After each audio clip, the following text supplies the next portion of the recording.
Arya and welcome back.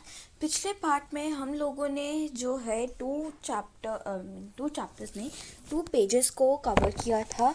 और अगर आप लोगों ने पहला पार्ट देखा है तो वीडियो के एंड में मैंने जो है लिखा था that I try to upload the second part. जो पूरा सेकेंड पार्ट है, यानी कि जो एक पार्ट होने वाला था उसके भी सेकेंड पार्ट हो गए थे, वो मैं आज डे के एंड तक I upload it. So this is the second part. पहला पार्ट अपलोड हो चुका है, so you can please go and check. तो हमें स्टार्ट करना था अ कॉन्स्टिट्यूशन इज़ रिटन, जो हमारा सेकेंड टॉपिक था। फंबल पता नहीं क्यों हो जाता है। तो हमें स्टार्ट करना था पेज 2 के सेकेंड पैरा के one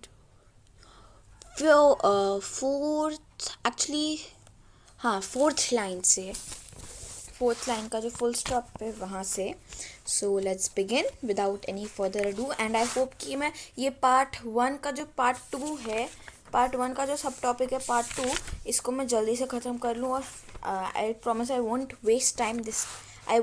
waste your and my time. Okay, so let's begin without further ado. This was a revolutionary step, for never before had Indians been allowed to choose their own leaders मतलब अभी पहली line ही है, तो you can understand कि ये जो step था कि हम लोग अपने लीडर को चूज़ कर सकते हैं, ये इंडिया में आज से पहले कभी नहीं हुआ था। बिकॉज तब तक तो जो है अंग्रेज़ी सत्ता चली आ रही थी, बट अब अंग्रेज़ी सत्ता हट चुकी थी और अब नए कॉन्स्टिट्यूशन के नए रूल्स आ रहे थे।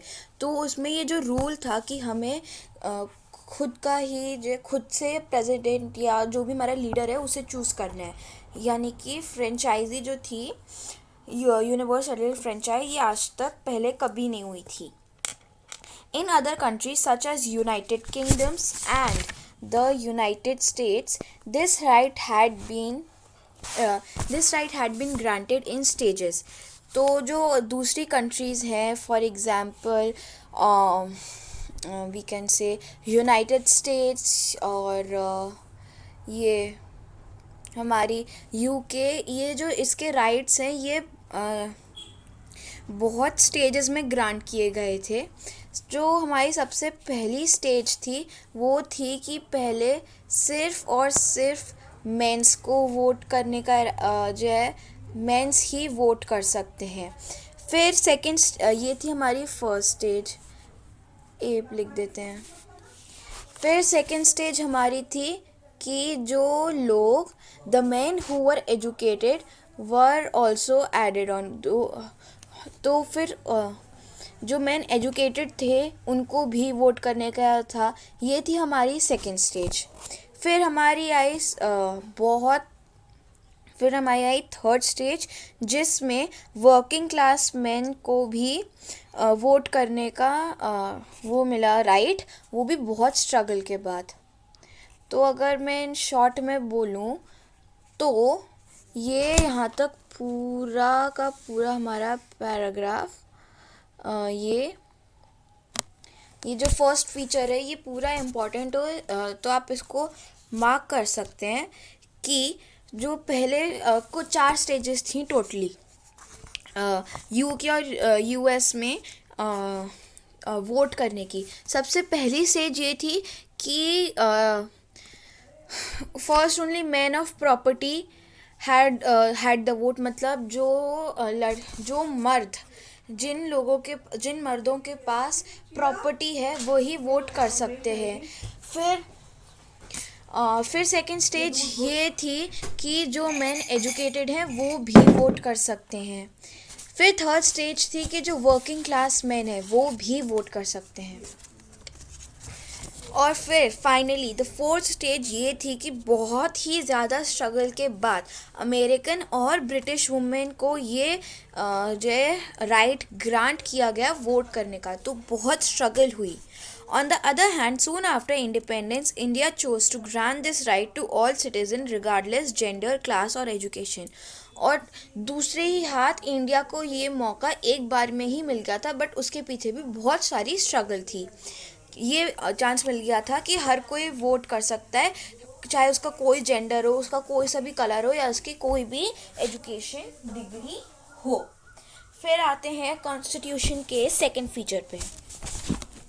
कॉन्स्टिट्यूशन का ये जो सेकंड फीचर है, of the second feature of the constitution was that it granted equality before the law to all citizens regardless of their caste, religious affiliation. ये लाइन भी बहुत इम्पोर्टेंट है. सो प्लीज़ सेकंड फीचर में जो what is this यार, एक minute. तो second feature में ये था कि जो लोग हैं उनको भी राइट करने का, उनको वोट करने का जो है, उनको equality before law. Equality before law यहाँ पे एक बहुत ही ज़्यादा इम्पॉर्टेंट टर्म है. यहाँ पे please mark this, equality before law. ये जो टर्म है ये बहुत इम्पॉर्टेंट है. इस टर्म का मतलब है हर किसी को इक्वालिटी का दर्जा दिया गया है, चाहे वो किसी भी रंग का हो, इसकी कोई भी कास्ट हो, वो कोई भी रिलीजन फॉलो करता हो. कॉन्स्टिट्यूशन के सामने सब बराबर हैं. ये है इक्वालिटी बिफोर लॉ. और ये जो है सेकंड फीचर है हमारे कॉन्स्टिट्यूशन का, इक्वालिटी बिफोर लॉ. अगर कोई क्वेश्चन में आ जाए कि what is equality, what is the second feature of the constitution, तो you can write that equality before law to all the citizens regardless their caste or religious affiliation, or equality before law is the second feature of the constitutions. First second third features भी बहुत ही easy हैं अगर ध्यान से देखा जाए तो. Okay. There were some Indians who wished that the political system of the new nation be based on Hindu idols and that India itself be run as a Hindu state. अब ऐसे बहुत सारे लोग थे कि वो चाहते थे कि इंडिया जो है वो पॉलिटिकल सिस्टम जो है वो पूरा बेस्ड हो हिंदू आइडल्स पे, और वो चाहते थे कि इंडिया इटसेल्फ भी run as a Hindu state. और वो चाहते थे कि इंडिया भी एक हिंदू स्टेट बन जाए जैसे पाकिस्तान मुसलमानों का देश बन गया. पहली बता रही हूँ, इसमें कोई कंट्रोवर्सी नहीं है.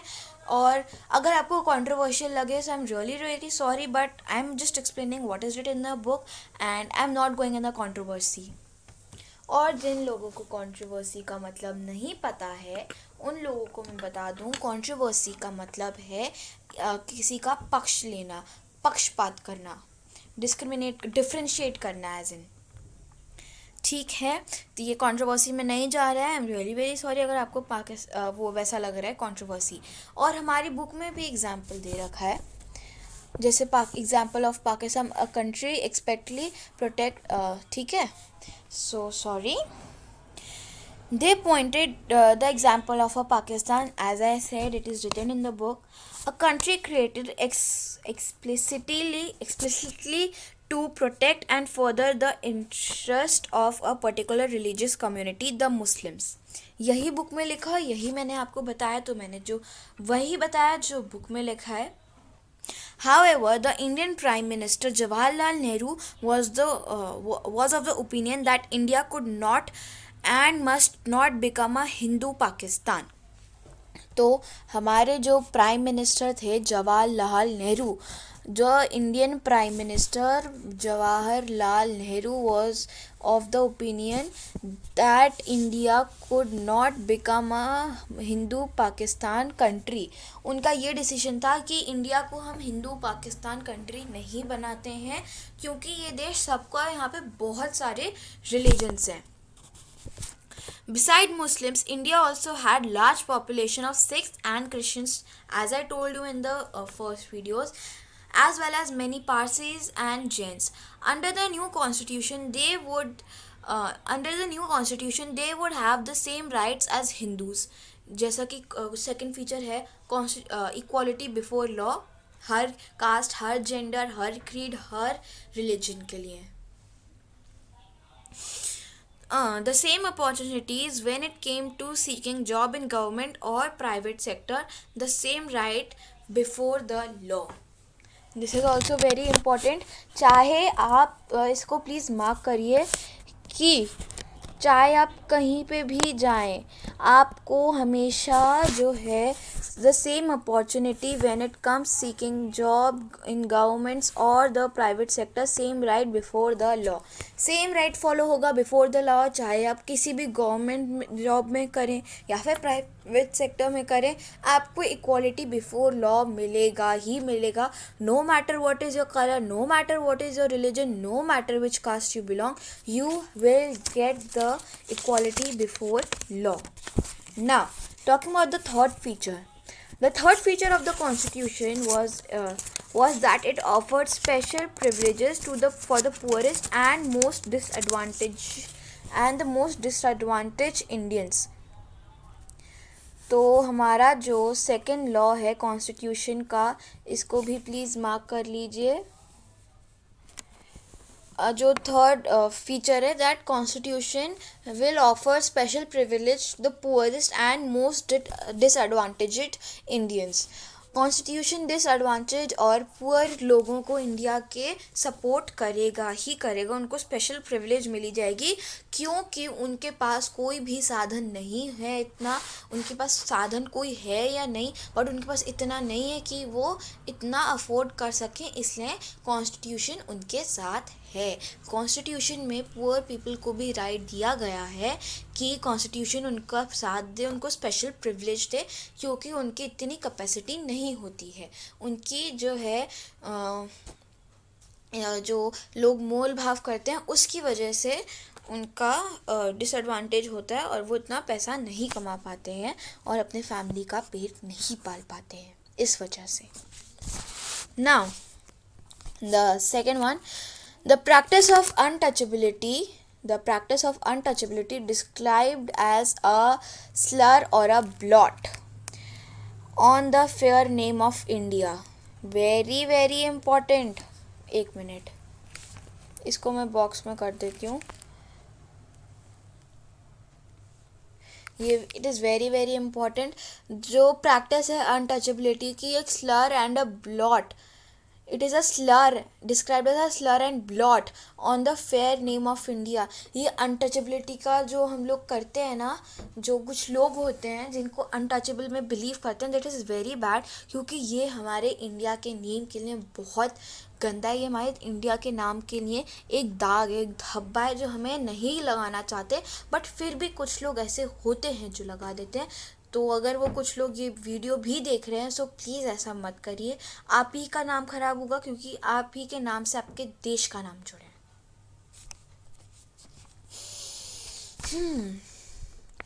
Hindu temples previously open only for the high caste were thrown open to all, including the former untouchables.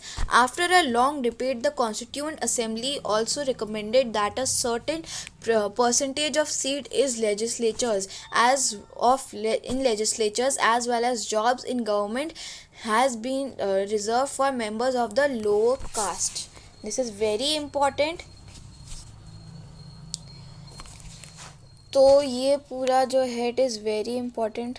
Please just read this. The third feature इसमें यही है कि अनटचेबल्स और ये जो डच पुअरेस्ट और डिसएडवांटेज लोग हैं, उनको गवर्नमेंट सपोर्ट करती है, उनको कॉन्स्टिट्यूशन सपोर्ट करता है अनटचेबल्स में. Please do not believe.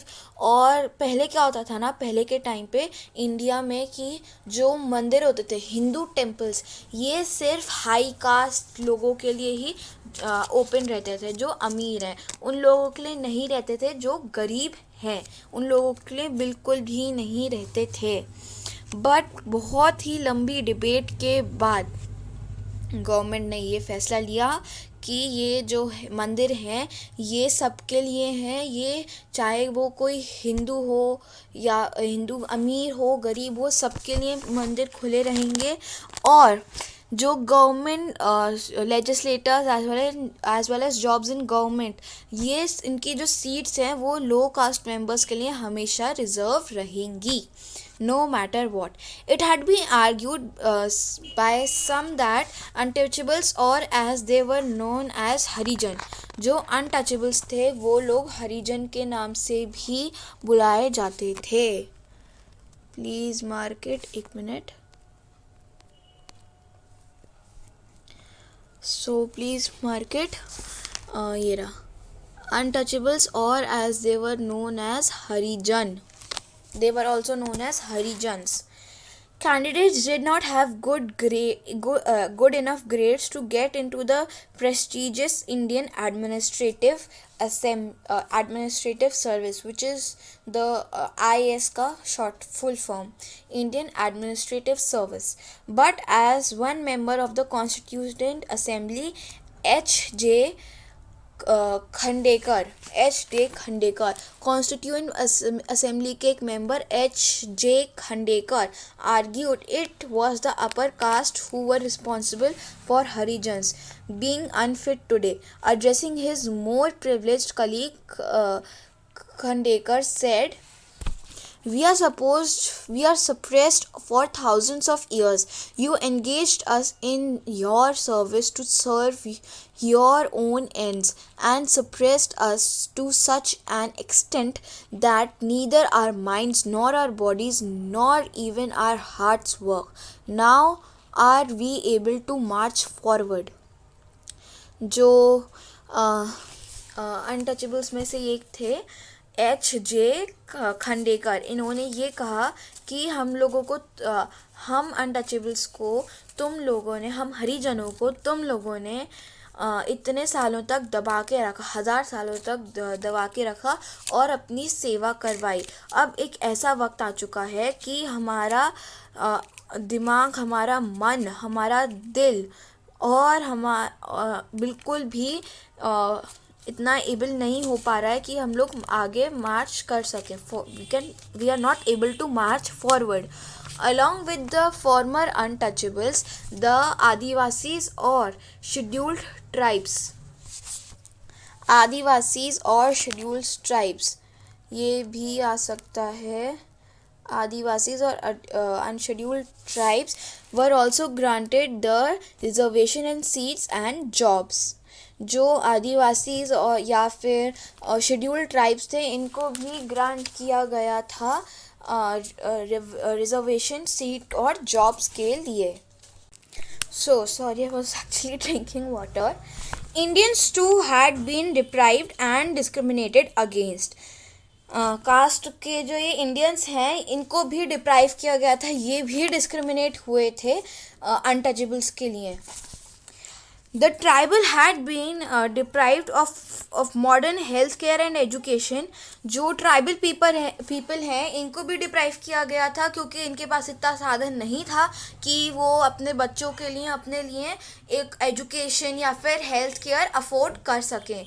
ये साधन भी नहीं थे ट्राइबल्स के पास. While their lands and forests had been taken away by more powerful outsiders. और इनके जो लैंड थे, इनके जो जंगल थे जहाँ पे ये लोग रहते थे, वो जो बाहर के पावरफुल आउटसाइडर्स थे, उन्होंने वो भी अपने नाम कर लिए पैसे की पावर से. The new privileges granted them by Constitution were meant make amends for this. और कॉन्स्टिट्यूशन ने भी इन लोगों का साथ दिया था, इनके लिए रूल्स बनाए गए थे. The Constituent Assembly spent many days discussing the powers of the central government versus those of the state government. जो Constituent Assembly थी वो डिस्कस कर रही थी पावर्स को central government versus state government की. सेंट्रल और स्टेट गवर्नमेंट की पावर को वो लोग नाप तोल डिफरेंस कर रहे थे कि उनमें क्या क्या डिफरेंस हैं. Some members thought that the center interest should be foremost. Only a strong center, it was argued, would be in a position and to think and plan for the well-being of the country as a whole. Other members felt that provinces should be greater autonomy and freedom. A member from Mysore feared that under the present system, democracy is centered in Delhi and it is not allowed to work in the same sense and spirit in the rest of the country. तो जो मैसूर से एक member थे, उनको ये डर था कि अगर दिल्ली में जो है डेमोक्रेसी सेंटर बन गया तो फिर क्या बाकी देश का भी वहीं से सारा होगा. और a member of Madras instead that the insisted that ये भी इम्पोर्टेंट है, प्लीज़ मार्क इट ऑल. एक मिनट.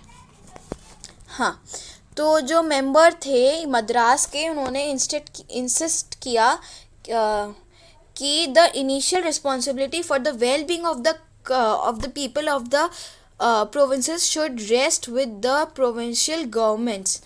उन्होंने ये कहा कि जो इनिशियल रिस्पॉन्सिबिलिटी है वेल बीइंग लोगों के लिए, वो प्रोविंशियल गवर्नमेंट्स को provinces should rest with the provincial government. ये जो प्रोविंसेस हैं उनको प्रोविंशियल गवर्नमेंट के अंडर ही हैंडल होना चाहिए. The constitution sought to balance these competing claims by providing 3 lists of subject.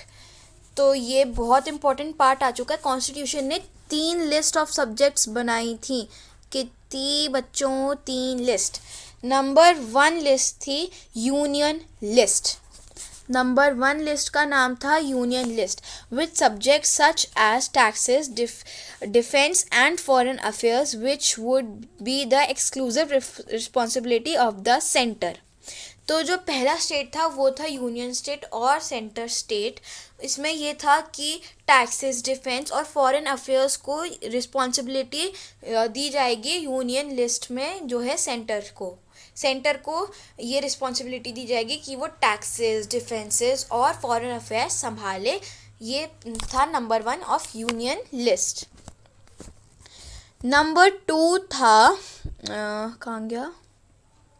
हाँ, नंबर 2 था state list of subjects such as education and health which would be taken under care of principally by the state. इसमें health और education आ जाता है. जो princely state के अंदर लोग जो स्टेट के जो लीडर्स हैं वो इसको संभालेंगे, एजुकेशन और हेल्थ डिपार्टमेंट को. फिर 3rd नंबर पे आता है concurrent list under which would come subjects such as forest and agriculture in which the center and the state would have joint responsibility. Last है concurrent list. इसमें forest और agriculture का है जिसमें सेंटर और स्टेट दोनों एकजुट होकर ये रिस्पॉन्सिबिलिटी संभालेंगे. concurrent लिस्ट में जो है हमारा कॉन्करेंट लिस्ट में आता है फॉरेस्ट और एग्रीकल्चर, और ये जो रिस्पॉन्सिबिलिटी है सेंटर और स्टेट लिस्ट मिलके संभालेगी. पहले एक और बार रिवाइज कर लेते हैं. सेंटर स्टेट का काम होता है टैक्सेस, डिफेंसेस और फॉरेन अफेयर्स संभालना, और उसको यूनियन लिस्ट बोलते हैं. स्टेट लिस्ट यानी कि जो स्टेट का काम होता है वो होता है हेल्थ और एजुकेशन डिपार्टमेंट को संभालना. 3 नंबर पे है द लास्ट कॉन्करेंट लिस्ट जिसमें फॉरेस्ट और एग्रीकल्चर पे ध्यान दिया जाता है, और ये स्टेट और सेंटर दोनों मिलके संभालते हैं. Okay. Another major debate in the Constituent Assembly concerned language. Many members believe that the English language should leave with India with British rules. It replaced its place. तो बहुत सारे लोगों को लगा कि ब्रिटिशर्स के साथ साथ जो है इंग्लिश को भी जो है इंग्लिश लैंग्वेज. एक मिनट, कहाँ गया है? हाँ, तो बहुत से लोगों को ये भी लगा था कि English language should leave India with British rulers. Its place, they argued, उन्होंने जो है argue its place they argued should be taken by Hindi, however those who did not speak Hindi were offer different opinion. तो जो लोग हिंदी नहीं बोलते थे उनके भी डिफरेंट ओपिनियन थे। तो in the assembly T Krishnamachari conveyed. तो असेंबली में किसने जो मैसेज ये है किसने कन्वे किया था? T Krishnamachari. उन्होंने ये कहा था, a warning on behalf of people of the south, some of whom threatened to separate from India if Hindi was imposed on them. A compromise was finally arrived at, namely that while Hindi would be the official language. तो उनके जो ये शब्द थे उसके बाद उन्होंने ये कहा था कि जो साउथ के लोग हैं उनको आप जो ज़ोर ज़बरदस्ती से हिंदी तो बुलवा नहीं सकते, इसलिए असेंबली ने उन्होंने ये बोला कि क्यों ना हम हिंदी को अपनी ऑफिशियल लैंग्वेज बनाएं इंडिया की, और इंग्लिश जो है English would be used in courts, the services and communication between one state and another. ये भी इम्पॉर्टेंट है।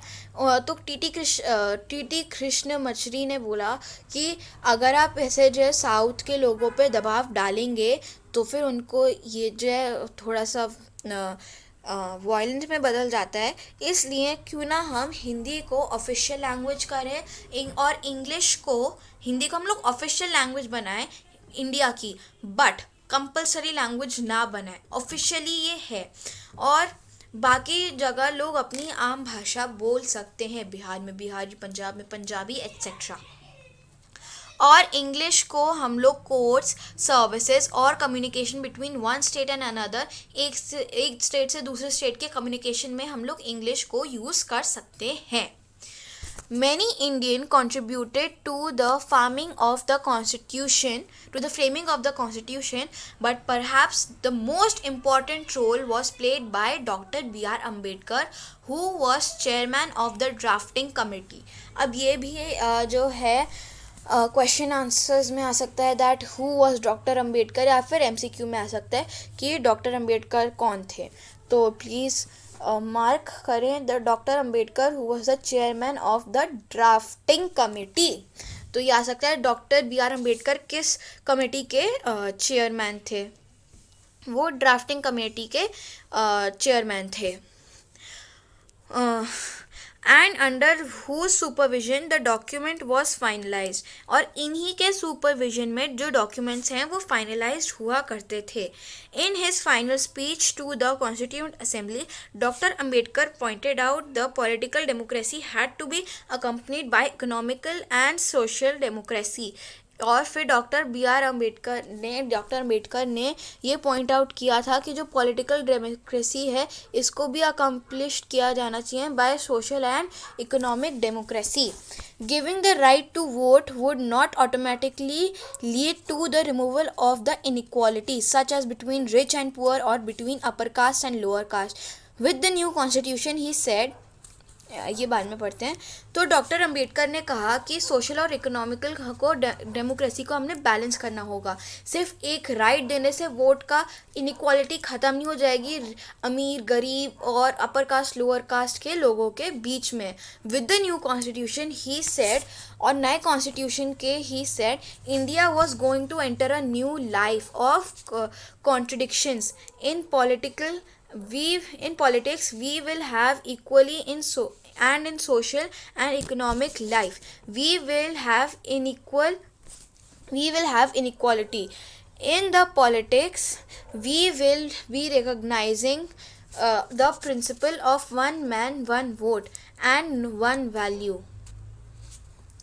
One man, one vote and one value. In our social life and economic life, we shall by reason of our social life and economic structure continue to deny the principle of one man, one value. तो उन्होंने ये कहा कि अभी हमारे देश में बहुत सारी इक्वालिटी हैं, इक्वालिटी अभी इतनी नहीं है। हमें one man one vote and one value को बदल के one man and one value करना होगा। जैसे एक वोट की एक वैल्यू होती है, वैसे ही हमें एक इंसान की भी एक वैल्यू बनानी पड़ेगी। ये थे उनके वर्ड्स। तो यहीं पे हमारा जो है आधा चैप्टर ख़त्म हो चुका है। आधा chapter I promise I upload by I think I upload it by tomorrow in the morning. I'll edit the video and upload. Till then, take care, bye bye, tata, see you, love you all, tata, bye bye. और exam अच्छे से देना, हाँ, bye.